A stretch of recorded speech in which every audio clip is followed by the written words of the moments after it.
ต่อจากนี้ไปเป็นรายการพุทธานุภาพ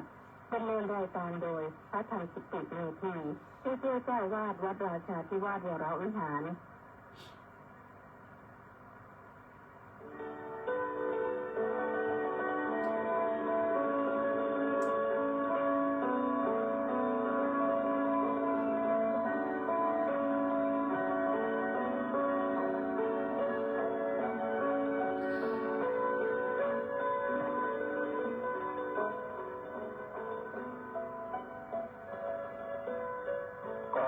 เชิญชวน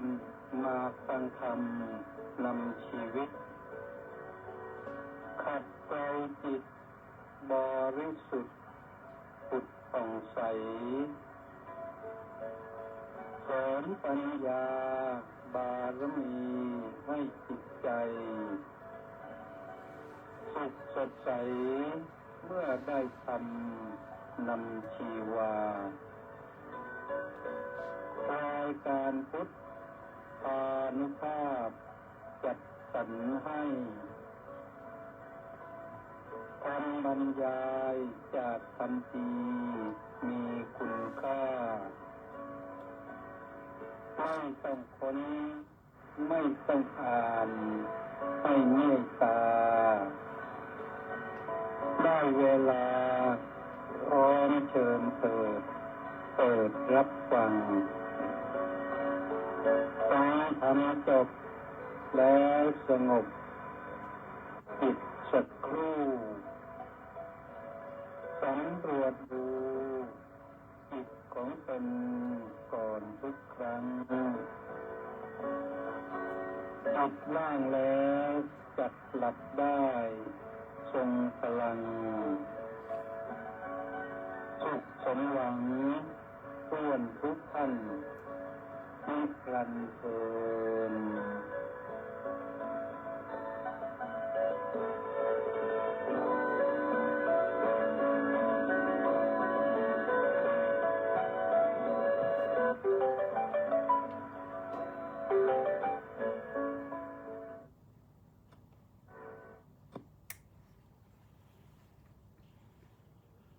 อะระหัง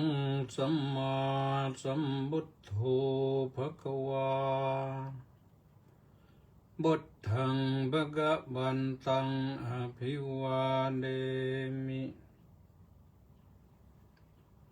สวากขาโตภควตาธัมโมธัมมังนัมมัสสามิสุปฏิปันโนภควโตสาวกสังโฆสังฆังนามามิ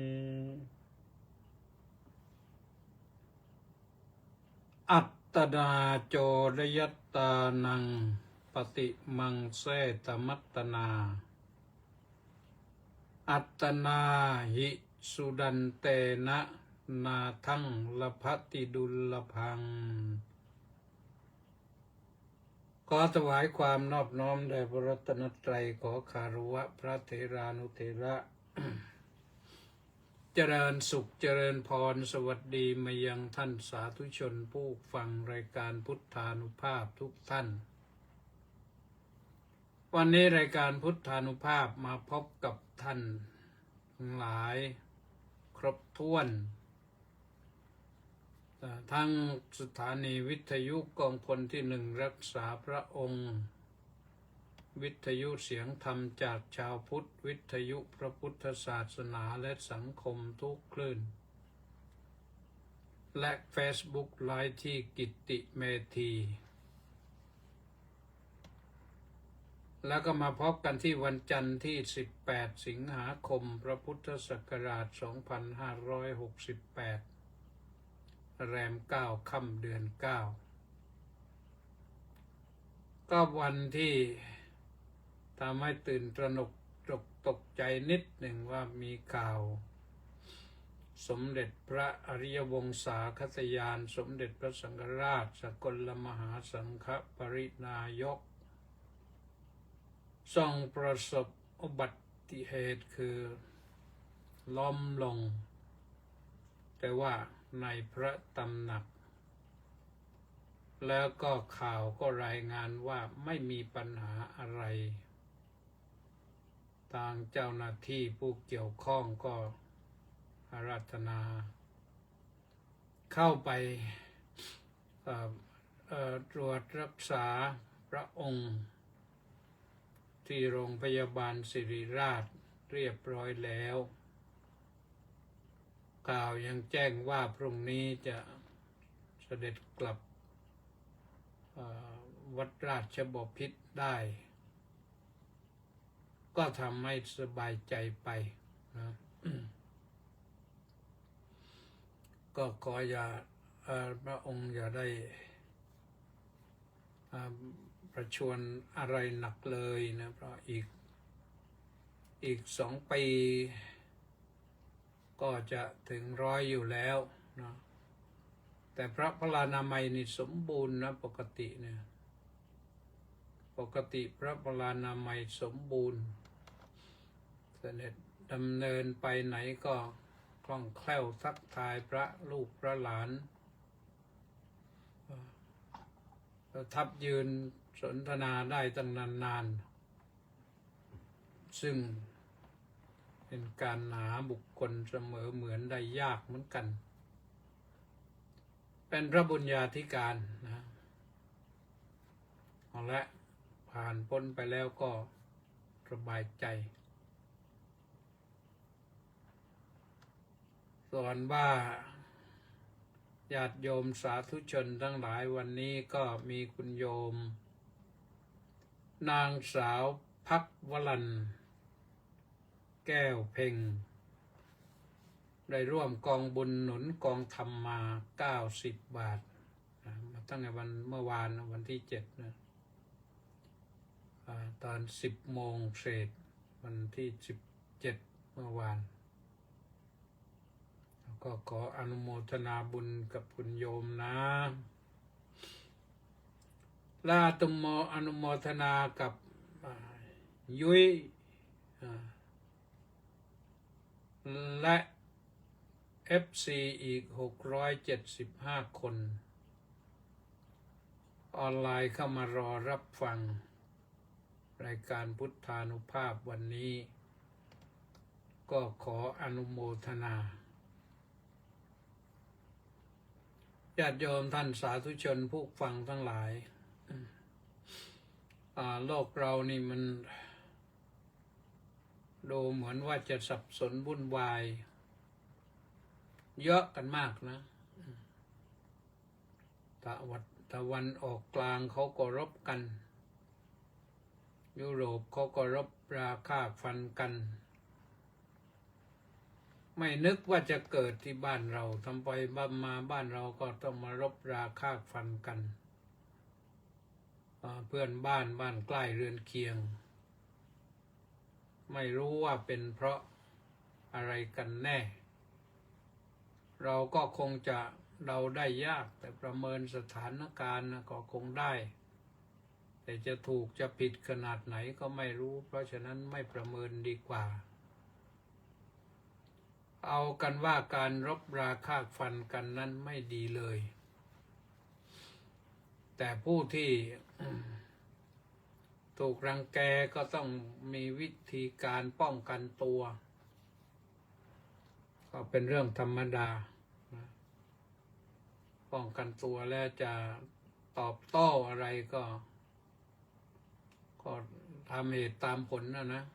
ก็ว่ากันไปวันนี้จะมาพูดถึงเรื่องตนกันบ้างนะอัตนาโจดยตานังจงเตือนตนด้วยตนเองขณะนี้นี่ญาติโยมสาธุชนคาดว่าอยู่ในบ้านกันหมดแล้วแหละอยู่ในห้องที่พักอาศัยของตนก็ลองเตือนตนดูบ้างเนี่ยนึกถึงตนนั่งฟังธรรมะก็หลับตาสำรวจตนดูอย่างน้อยๆก็วันนี้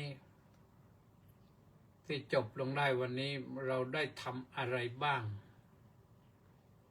มันจะผิดจะถูกขนาดไหนล่วงละเมิดศีลข้อ 1 ข้อ 2 ข้อ 3 ข้อ 4 ข้อ 5ไปบ้างหรือเปล่าหรือล่วงละเมิดธรรมข้อไหนทำให้จิตใจขาดเมตตากรุณามุทิตาอุเบกขาไปหรือเปล่าเราได้อยู่กับเพื่อนพ้องน้องพี่มิตรสหายได้ดีหรือเปล่าใช้อัธยาศัยไมตรีของเราทักทายปฏิสัมพันธ์กับเพื่อนพ้องน้องพี่คนที่รู้จักกันดีหรือเปล่าเราต้องสำรวจตนเองนะคนอื่นเขาไม่รู้หรือคนที่มาปฏิสัมพันธ์กับเราเขารู้แต่เราอาจจะไม่รู้อันนี้ก็จะให้คนอื่นมาเตือนให้เพื่อนเตือนเพื่อนก็เกรงอกเกรงใจไม่กล้าเตือนอีกการเตือนตนเองด้วยตนเองนั่นแหละดีที่สุดนะจงเตือนตนด้วยตนอัตนานั่นแปลว่าด้วยตนโจทยะก็คือเตือนอัตตานังก็คือซึ่งตนจงเตือนซึ่งตนด้วยตนเอง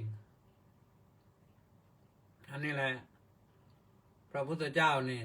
ให้สิทธิเสรีภาพมากที่สุดแล้วนะแม้แต่เรื่องการบัญญัติพระวินัยนี่พระองค์ทรงบัญญัติก็เป็นสาธารณะไม่จำเพาะเจาะจงใครคนที่มาล่วงละเมิดพระวินัยคนแรกก็ไม่เอาโทษนะต่างว่า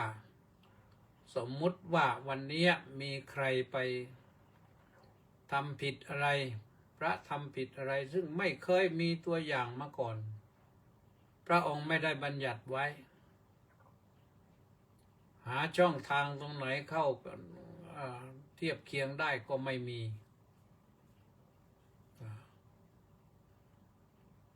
เพราะฉะนั้นก็ถ้าภิกษุรูปนั้นทำผิดแล้วพระพุทธองค์ยังทรงพระชนอยู่นี่ก็ทรงตักเตือนนะทรงตักเตือนว่าอย่างนี้มันไม่ดีไม่สวยไม่งามแต่ก็ยกโทษให้ภิกษุนั้นผู้ทำครั้งแรกบอกว่าเอาละเธอเป็นผู้ทำครั้งแรกเป็นอาทิกัมมิกะไม่มีโทษแก่เธอแต่รูปอื่นไม่ได้แล้วต่อไปครั้งนี้ก็เป็นการเรียกว่าเป็นปฐมบัญญัติก็คือบัญญัติครั้งแรกผู้ก่อเหตุถือว่าเป็นอาทิกัมมิกะคำว่าอาทิกัมมิกะก็แปลว่าผู้ก่อกรรมเป็นครั้งแรกอาทิก็ครั้งแรกเบื้องต้นกัมมิกะก็คือผู้ก่อกรรมเป็นครั้งแรกไม่เอาผิดยกโทษให้แต่ภิกษุรูปอื่นจะมาทำอย่างนั้นไม่ได้แล้วนะเพราะบัญญัติไว้แล้วต้องรับรู้รับทราบแล้วก็การบัญญัติพระวินัยนั้นก็ให้เป็นสาธารณะแก่ภิกษุทั้งหลายไม่สาธารณะแก่บุคคลอื่นทั่วไปนะบัญญัติให้เฉพาะภิกษุนั้นปฏิบัติข้อบัญญัติทั้งหลายทั้งปวงนั้นจึงเรียกว่าภิกขุปาติโมกข์ภิกขุก็คือภิกษุปาติก็คือเฉพาะโมกข์ก็คือตัวเรียกว่าโมกขะเป็น โมฆะนี้ไม่ใช่พ้นนะเป็นหัวหน้าภิกขุปาติโมกข์นี่คือเป็นหัวข้อสำหรับภิกษุบัญญัติสำหรับภิกษุไม่ทั่วไปแก่บุคคลอื่นนะถ้าภิกษุณีก็ภิกขุณีปาติโมกข์นะจะสังเกตได้ว่าถ้าปาติโมกข์อย่างนี้ก็ต้องใช้ปอปลาสระอาตอประตักสระอินั่นแปลว่าเฉพาะภิกษุเฉพาะภิกษุณีต่างจากโอวาทปาติโมกข์ถ้าโอวาทปาติโมกข์นั้นหมายถึงโอวาทที่ครอบคลุมเป็นนายแก่โอวาททั้งปวงโอวาทปาติโมกข์นั้นสั้นๆภิกขุปาติโมกข์ยาวกว่าเพราะฉะนั้นเราภิกษุที่อยู่ได้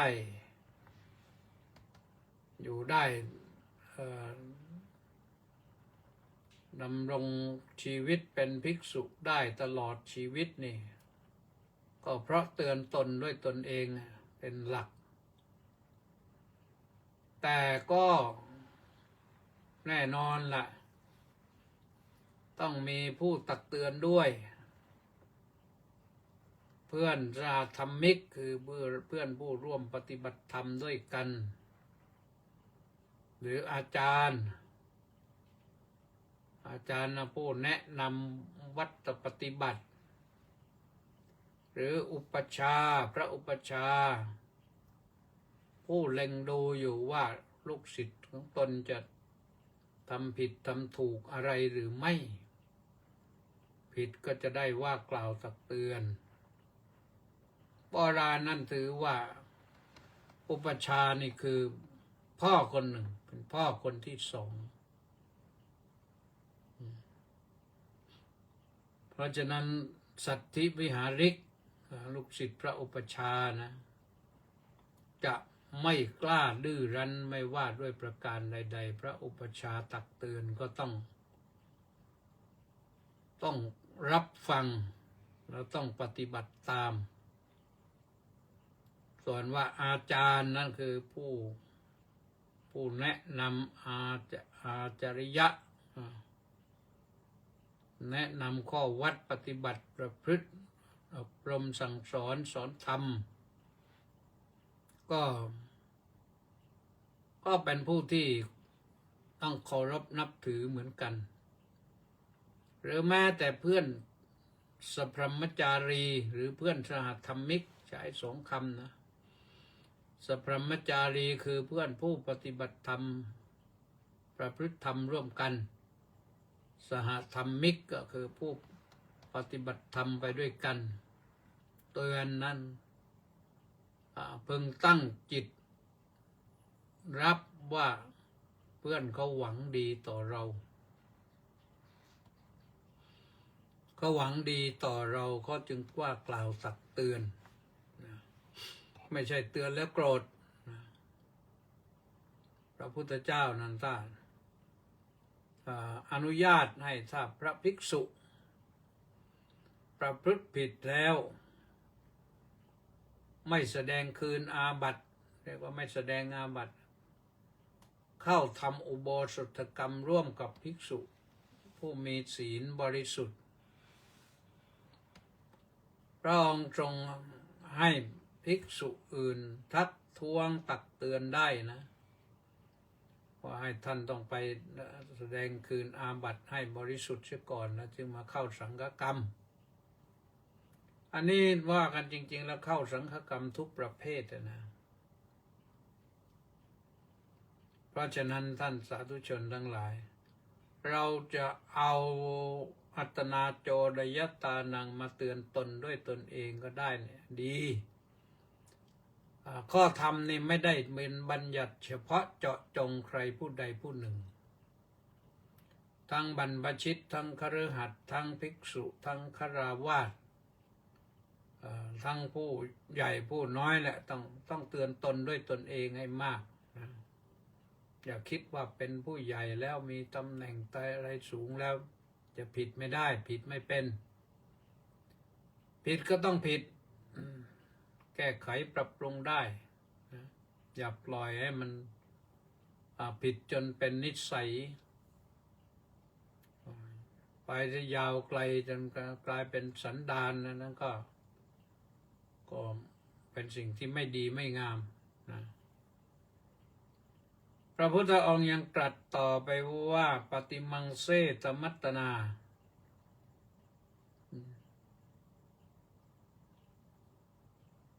จงพิจารณาตนนั่นแหละด้วยตนพิจารณาตนด้วยตนปฏิมังเสตมัตตนาจงพิจารณาตนด้วยตนเพราะฉะนั้นทุกๆวันนี่ก่อนหลับก่อนนอนเราสงบกายสงบใจสักนิดหนึ่งเมื่อสำรวจตนแล้วเห็นอะไรบกพร่องบ้างวันนี้ที่ผ่านไปเราบกพร่องอะไรบ้างทำความเสียหายอะไรบ้างกระทบกระทั่งคนอื่นบ้างหรือเปล่าถ้าจะแก้ไขสิ่งนั้นเราจะแก้ได้อย่างไรมันไม่ได้หมายความว่าพิจารณาแล้วต้องลงโทษตัวเองจับตัวเองเข้าคุกหรือไปแจ้งตำรวจว่าเราทำผิดอย่างนั้นอย่างนั้นให้ตำรวจจับไปเข้าคุกมันไม่ใช่เราต้องสำรวจตนเองและแก้ไขปัญหาตัวเองถ้าเราสำรวจตัวเองบ่อยๆนี่แก้ปัญหาตัวเองได้สิ่งที่เราทำผิดแล้วเราเห็นว่ามันผิดเราก็ไม่ทำอีกตั้งจิตอธิษฐานอบรมบ่มเพาะสั่งสอนตัวเองว่าเราจะไม่ทำผิดให้มันรู้สึกรังเกียจตัวเองนะคือถ้าเราทำผิดแล้วเรารังเกียจตนเองอย่างที่ทรงแสดงไว้ว่าคนที่บริสุทธิ์นี่ตนเองนั้นติเตียนตนเองไม่ได้ไม่มีช่องไหนที่เราจะติเตียนตนเองได้เพราะเราไม่ผิดเลยทั้งวันเนี่ยถึงคนอื่นจะผู้มีความรู้ความอะไรต่างๆมาตำหนิเราก็ไม่ได้หรอกนะแล้วเขาก็จะไม่ตำหนิถ้าคนผู้นั้นเป็นบัณฑิต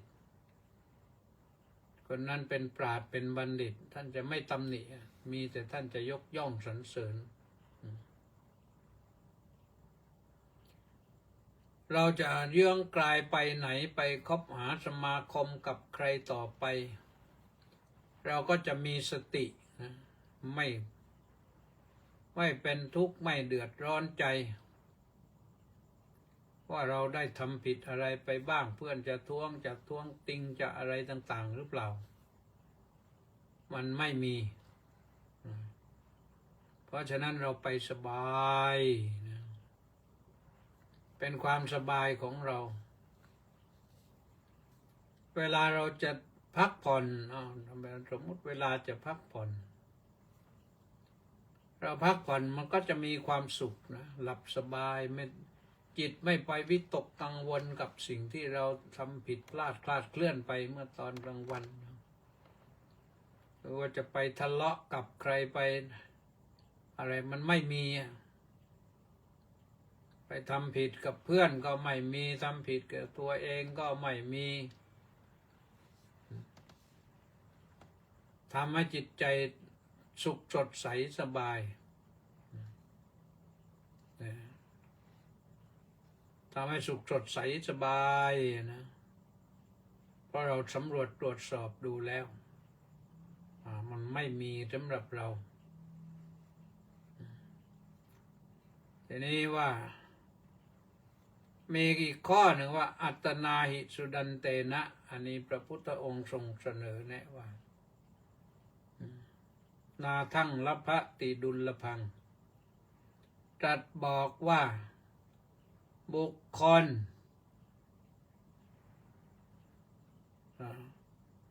มีตนนั้นฝึกดีแล้ว อันนี้ต้องฝึกดีนะทีนี้บุคคลที่มีตนฝึกดีแล้ว ย่อมได้ที่พึ่งซึ่งหาได้โดยยากหาได้ยากหาไม่ค่อยเจอนะคนที่ก็สิ่งที่เราได้ยากนะถ้าเราฝึกตนดีแล้วเราได้ก็มีความอดทนมีความฉลาดมีความนิ่งมีความมุ่งมั่นมีความตั้งใจและมีความรอบคอบรู้จักรักษาอะไรต่างๆเนี่ยได้สิ่งที่ได้ยากไม่รู้อะไรนะคนที่คิดอยากได้แฟนก็หาแฟนได้ยากคนคิดหาทรัพย์ก็ได้ทรัพย์ยากคนได้ทองก็เรียกว่าทองเป็นสิ่งที่หาได้ยากคิดจะมีบ้านสักหลังสวยๆงามๆก็บ้านนั้นแหละเป็นสิ่งที่หาได้ยากคิดจะมีรถสวยๆสักคันหนึ่งไว้ขับขี่ไปไหนก็รถนั้นแหละคือสิ่งที่หาได้ยากคนที่มีลูกมีหลานแล้วอยากได้ลูกที่ดีๆสักคนหนึ่งก็หาได้ยากแต่ถ้าเราฝึกดีแล้วนี่เราหาได้นะเพราะลูกก็ต้องดูแหละดูพ่อดูแม่ว่าพ่อแม่เราดำรงชีวิตอยู่อย่างไรหรือถ้าเขายังไม่ดูเราก็สอนให้เขารู้สอนให้เขาดูสอนให้เขาได้เป็นคนดีตามที่เราต้องการตามที่เราปรารถนาเพราะฉะนั้นท่านสาธุชนทั้งหลายเรื่องของตนนี่สำคัญนะท่านทั้งหลายอาจจะถามว่าแล้วตนคืออะไรไหนพระพุทธเจ้าตรัสว่าตัวตนไม่มีแล้วตนคืออะไรคำว่าตนนี่เราแปลมาจากบาลีว่าอัตตาอัตตานั่นแปลว่าตัวตนแปลว่าตนแล้วก็ทรงสอนว่าจริงๆแล้วมันไม่มีตัวตนหรอกมีแต่อนัตตาคือความไม่มีตัวตนแล้วทีนี้หมายความว่าอย่างไร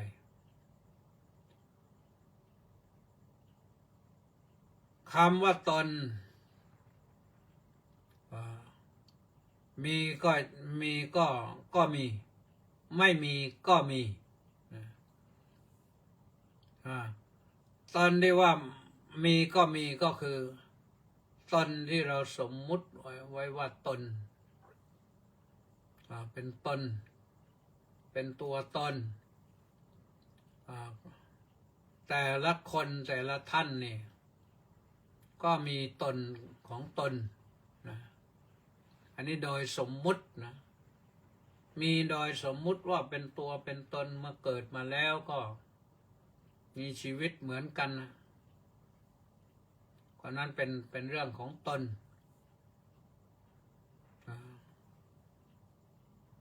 ตัวตนก็คือตัวตนแต่ชีวิตเป็นของตนทรัพย์สินเป็นของตนมือเท้าก็เป็นของตนเพราะฉะนั้นอันนี้สิ่งที่สมมุตินี่มันไม่จีรังยั่งยืนท่านสาธุชนทั้งหลาย มือเท้าเราอาจจะขาดก็ได้จะหักก็ได้ เพราะมันไม่จีรังยั่งยืนไงอันนั้นมันเป็นของตน แม้แต่ตนเราเองตัวของเราเองเนี่ยที่เราสมมุติเรียกว่าตนเนี่ยมันก็เป็นอยู่ได้ชั่วคราว ไม่ใช่อยู่ได้ไปตลอดอมตะนิรันดรเป็นตนได้ชั่วคราวชั่วคราวไปถึงไหนอ่ะสมมุติร่างกายเนี่ยร่างกายว่าร่างกายของตนเนี่ยเราพอเราตายไปเนี่ยร่างกายมันก็แหลกเป็นขุยผงมันเน่าเปื่อยถ้าถูกทอดทิ้งไว้เหมือนที่พระพุทธองค์ทรงแสดงไว้ว่าอจิรังวัตยังกายโยปทวิงอติเสสติชุดดออเปตวิญญาโนนิรัตถังวกลิงครัง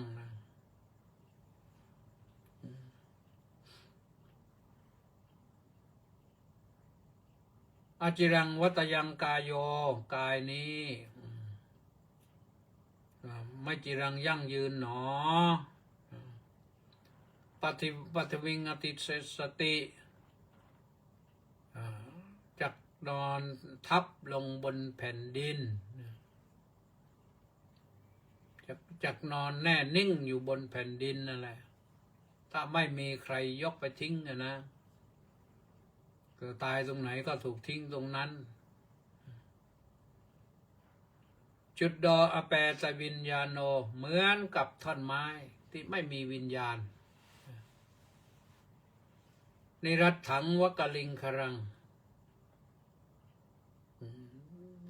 ก็กลิ้งไปกลิ้งมาอยู่หาประโยชน์ไม่ได้เลยท่อนไม้อะนะแต่คนที่เห็นประโยชน์ก็ยังพอมีนั่นแหละเช่นเก็บไปทำฟืนแต่นี่เป็นอุปมาร่างกายนี่เอาไปทำประโยชน์อะไรไม่ได้เอาไปทำประโยชน์อะไรไม่ได้ตนที่เป็นร่างกายเนี่ยแต่มันยังมีตนอีกชั้นหนึ่งที่ลึกกว่านั้นลึกจากร่างกายก็คือตนคือจิตที่เราเป็นคนอยู่เนี่ยเราเรียกว่าเป็นคนอยู่เนี่ยเพราะเรามีจิตของเราเนี่ยเป็นตนตามก็สมมุติเหมือนกันแหละเพราะจิตนี้มันเกิดดับความถี่สูงมากเหมือนกันความถี่มันยิ่งกว่าสิ่งใดๆเป็นความถี่สูงมากเหมือนความถี่คลื่นไฟฟ้าที่เขาร้อนเนี่ยเขาส่งเขาบังคับโดรนอะไรต่างๆนะมันต้องมีพลังงานบังคับไปนะจากวิทยุแบบวิทยุมือถือไปถึงเครื่องโดรนนะมันเชื่อมต่อกันได้นะจิตของเรานี่ก็ไปเชื่อมต่อกับที่อื่นได้เหมือนกันแหละเราจะเห็นว่าเวลาเราหลับจิตมันพรวดไปโน่นพรวดไปนี่พรวดไปนั้นยิ่งเราฝันนี่ไปได้ไกลๆแต่มีวันหนึ่งที่จิตต้องดับลงสนิทได้เหมือนกันเพราะจิตนี้ก็เกิดมีขึ้นเพราะมีเหตุให้จิตเกิดแล้วพอมีเหตุให้จิตเกิดแล้วก็มีปัจจัยหนุนให้จิตอยู่ได้พอหมดเหตุหมดปัจจัยเมื่อไหร่ก็จิตก็ดับมอดม้วยลงไปเหมือนกันอย่างไรก็ตามแหละเราก็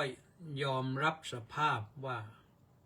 เรามีตนโดยสมมุติทุกคนมีตัวมีตนอยู่โดยสมมุตินะแต่พระพุทธเจ้าก็ตรัสบอกว่าอย่าไปยึดมั่นถือมั่นกับสิ่งที่มันเป็นสิ่งสมมุติอย่างนี้เพราะอะไรเพราะว่าถ้ายึดมั่นถือมั่นแล้ว ตัวตนใดตัวตนหนึ่งสูญหายสาบสูญไปหรือสูญเสียไปหรือตายไปเราก็จะโศกเศร้าเสียใจตามไม่ว่าตัวเราเองหรือว่าตัวผู้มีอุปการะคุณเราหรือว่าลูกหลานของเราสูญเสียไปเนี่ยเราก็จะโศกเศร้าเสียใจทั้งที่มันเป็นเรื่องธรรมดานั่นแหละลักษณะจริงๆแล้วเพราะมันไม่มีตนนะมันไม่มีตนคำว่าตัวตนนี้ไม่มีจริงๆบางท่านก็สงสัยว่าแย้งว่าที่ว่าพระพุทธเจ้าตรัสว่าไม่มีตัวตนมันจะแปลถูกหรือเปล่าจะแปลว่าไม่ใช่หรือเปล่าไม่ใช่ตัวตนหรือเปล่าก็พอได้นะไม่ใช่ตัวตนแต่มันเป็นอื่นแต่ทีนี้จิตเนี่ยถ้าดับแล้วก็คือมันไม่ไปเป็นอื่นนะจิตมันดับสลายมอดม้วยหมดสิ้นนะถ้าเป็นวัตถุมันไปเป็นอื่นได้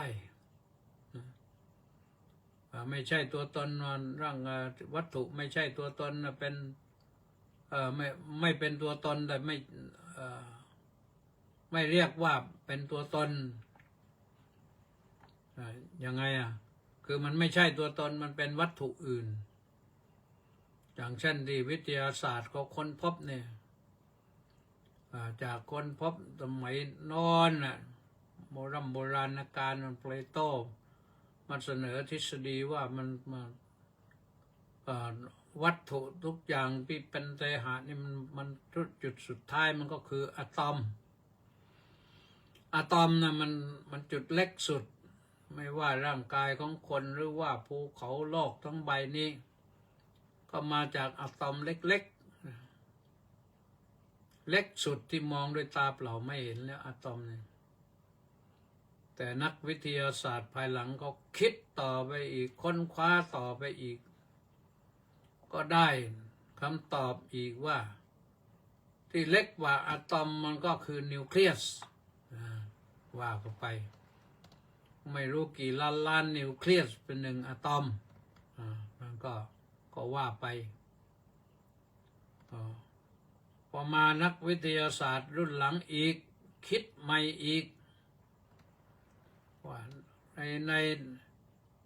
หนึ่งนิวเคลียสมันยังมีอีกยังแยกย่อยได้อีกแยกย่อยได้อีกเป็นอะไรเป็นอิเล็กตรอนโปรตอนนิวตรอนเพราะฉะนั้นในหนึ่งนิวเคลียสมันจะมีอยู่3อย่างนี้วิ่งกันวุ่นในหนึ่งนิวเคลียสมันเป็นอิเล็กตรอนโปรตอนนิวตรอนอันนี้จะเป็นพลังงานนะพลังงานนี้ที่เขาคิดค้นเขาพบแล้วก็นำมาดัดแปลงมาใช้เป็นพลังงานต่างๆสารพัดเนี่ยพลังงานที่มาทำร้ายคนกันบ้างทำร้ายสัตว์บ้างทำร้ายวัตถุบ้างสารพัดเนี่ยตอนนี้คนก็เอาสิ่งเหล่านี้หาสิ่งเหล่านี้มาทำกันก็ยอมรับว่ามันก็เป็นวัตถุนะมันเป็นวัตถุถามว่าพระพุทธเจ้าค้นพบไหมแต่พระพุทธเจ้าค้นพบที่พบเห็นที่บอกมาแล้วก็คือจากรูปกลาบก็เป็นอนู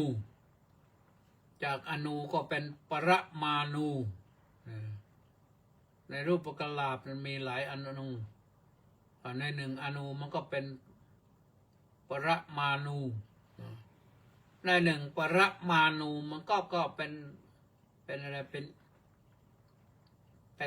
อนิจจังทุกขังอนัตตาเนี่ยความเป็นอนิจจังความเป็นทุกขังความเป็นอนัตตาเนี่ยมาอยู่ในนั้นแหละในชิ้นเดียวที่เล็กสุดจะเล็กมันก็ยังมีอีก3ลักษณะเสมอกันในทุกสิ่งอันนั้นสิ่งที่เป็นวัตถุนะส่วนว่าจิตไม่ใช่อย่างนั้นจิตเป็นนามธรรมจิตเป็นนามธรรมเมื่อจิตเป็นนามธรรมจะให้มาเห็นรูปเห็นร่างเอากล้องจุลทรรศน์กล้องขยายขนาดไหนมาก็มองไม่เห็นแต่รู้สึกว่าในภายหลังนี่ ก็มีกล้องชนิดหนึ่งที่สามารถจับสัญญาณผีได้นะจับสัญญาณผีสัญญาณเปรตผีป่าผีอะไรเคยมีมาแต่ว่าไม่ได้รับการยืนยันว่ามันจริงเท็จแค่ไหนเพราะฉะนั้นก็พูดไปว่าเขาดูเหมือนว่าเขาจะค้นได้แล้วนะแต่ก็ไม่ยืนยันนะเพราะฉะนั้นตนเนี่ยจริงๆแล้วพระพุทธเจ้าตรัสบอกว่ามันไม่มีแล้วคำสอนนี้เป็นคำสอนที่ขัดแย้งกับทฤษฎีทั้งหลายทั้งปวงที่ปรากฏมาก่อนที่พระพุทธเจ้าจะตรัสรู้เนี่ยทฤษฎีของพราหมณ์หรือของเจ้าลัทธิไหนๆที่บอกว่าตัวตนมันมีอยู่เขาแย้งกันนะเขาโต้กันมากเลยที่ว่าตัวตนมันคืออะไรตัวตนร่างกายเป็นตัวตนหรือหูเป็นตัวตนหรือตาเป็นตัวตนหรือจมูกเป็นตัวตนหรืออันนั้นก็ไม่ใช่อันนี้ก็ไม่ใช่อันโน้นก็ไม่ใช่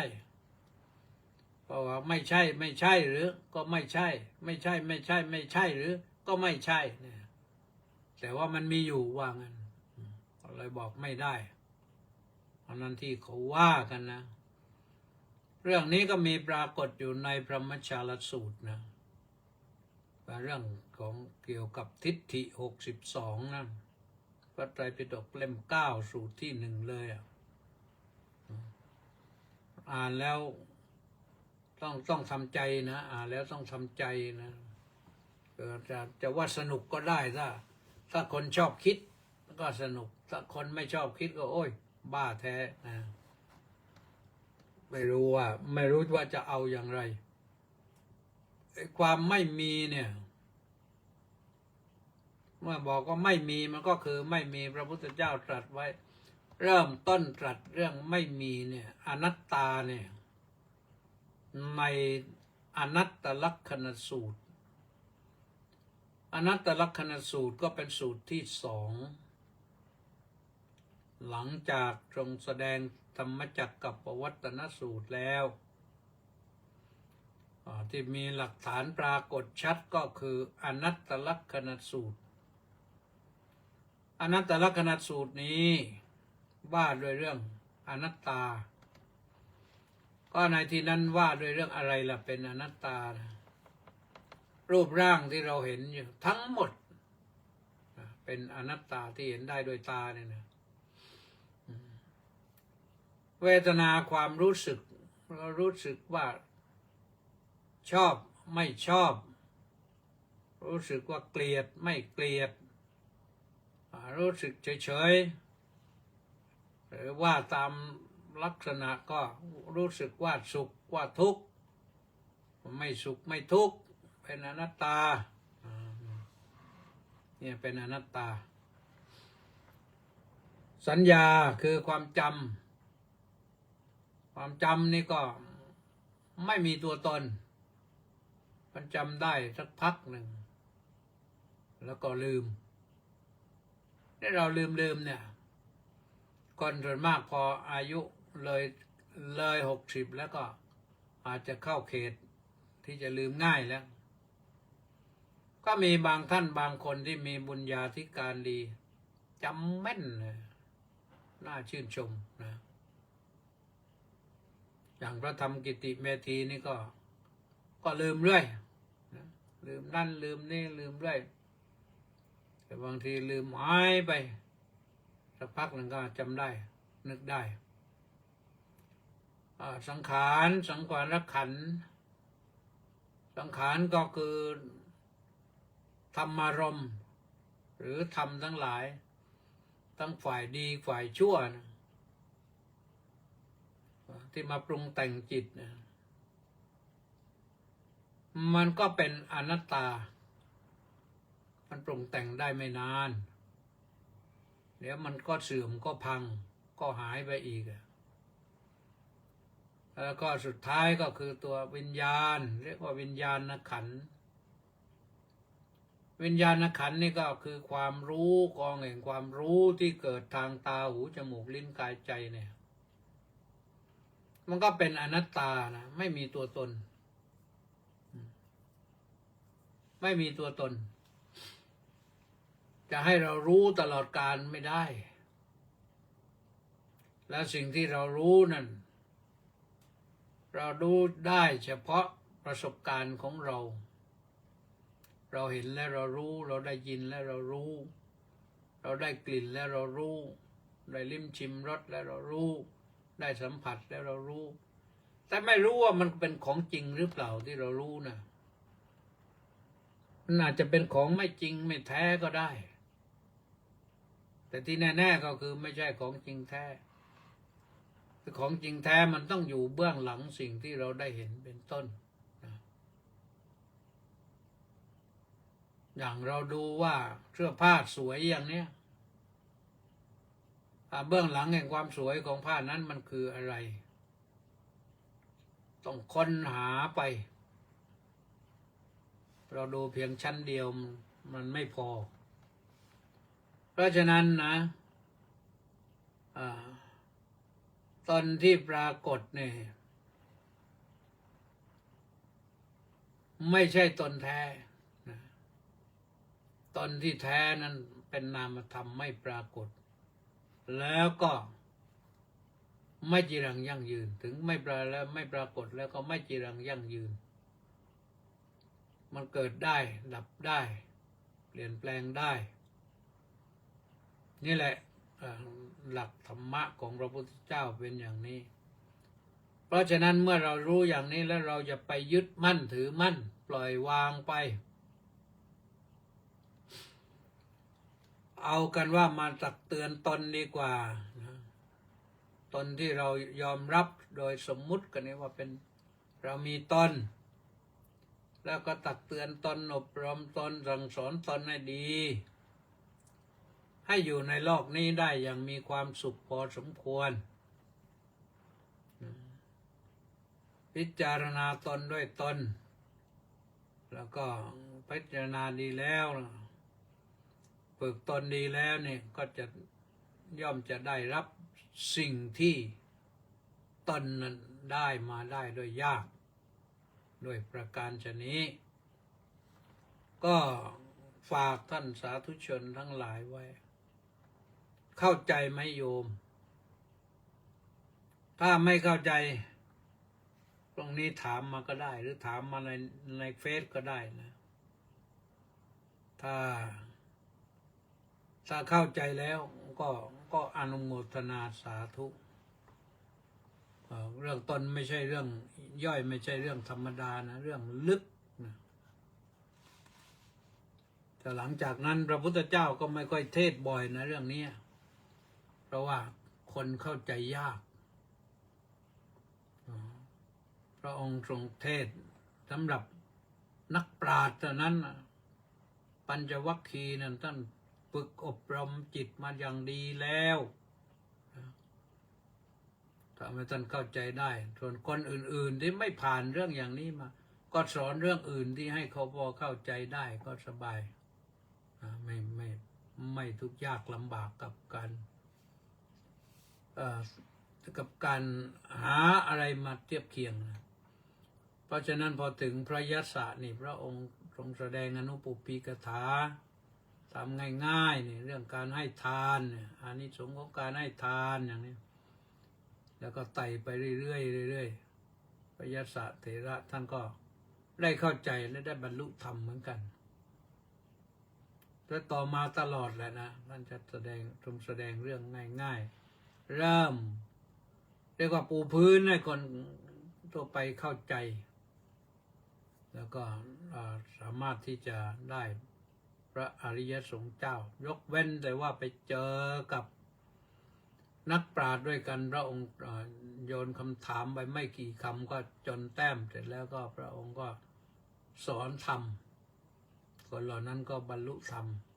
ได้ง่ายเหมือนกันนะเอาละวันนี้ก็ฝากไว้เท่านี้นะย้ำอีกครั้งหนึ่งอนุโมทนาสาธุกับคุณโยมนางสาวภักวรัญ แก้วเพ่งนะอนุโมร่วมกองบุญหนุนกองธรรมมา90 บาทโอนมาเมื่อวานนะแล้วก็อนุโมทนากับยุ้ยญาติเยอะวันนี้มี675 คนออนไลน์เข้ามาเป็น FC นะต่อไปก็อ่านรายชื่อของท่านที่เข้ามาฟังทางเฟซนะวันนี้มณีแสงจันทร์มาถึงก่อนใครอนุโมทนาสาธุหรือว่าถูกตัดไปแล้วเนี่ยนะก็ไม่รู้แสดงว่าเข้ามาเยอะนะ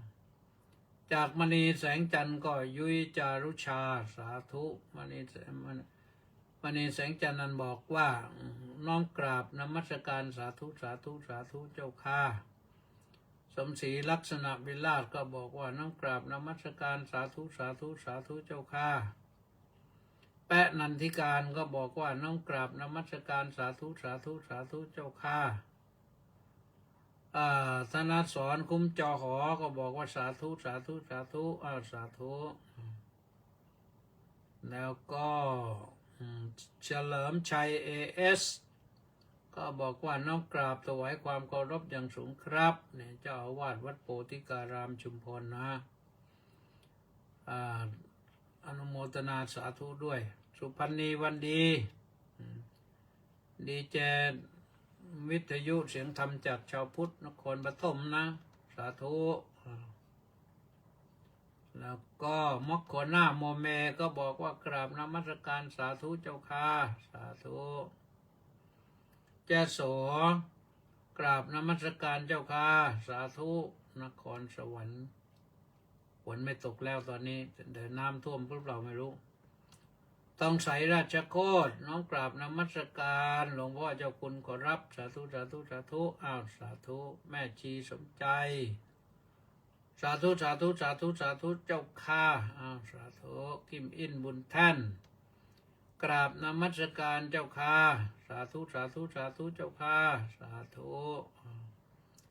สริตพงเทศบำรุงสาธุครับพระอาจารย์สาธุนี่ด็อกเตอร์ป้ายแดงนะต้าสิทธิมงคลนมัสการสาธุครับสาธุแล้วก็สุมาลักษมีดวงสมสาน้อมกราบเจ้าค่ะสาธุนักบุญคนนครสาธุพระอาจารย์สาธุพีรนันท์นิลวันโอ้อดีตพระครูประหลัดนะน้อมกราบนมัสการพระเดชพระคุณท่านเจ้าคุณอาจารย์สาธุครับผ